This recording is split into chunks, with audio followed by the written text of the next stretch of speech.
यो हो साथीहरू हलिसितुवाचुङ वडा नम्बर 7 गैरीगुट भन्ने ठाउँ होइन।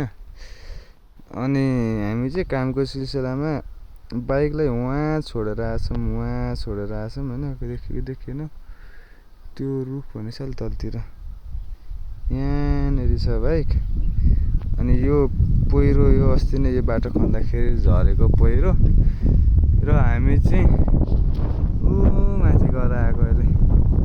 यता माथि हाम्रो डिबी बक्स छ, डिबी बक्स भन्ने हुन्छ हो, त्यो चेक गरेर आएको। फेरि अब हामी माथि जानुपर्ने हुन्छ, त्यहाँबाट यस्तो यस्तो घुम्दै हिँड्दै यसरी काम गरिरहेछौँ होइन। एकदम गर्मी छ, शीतल छाहारी छ। अब एकछिन गएर टक्क हामी छाहारीमा बसेर अनि हामी अगाडि बढ्छौँ।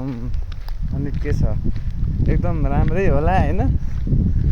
जस दुःख गर्नुपर्छ केटा हो, दुःख गर्न छोड्नु हुँदैन। सो स्टे कुल, स्टे सेफ, स्टे ह्याप्पी।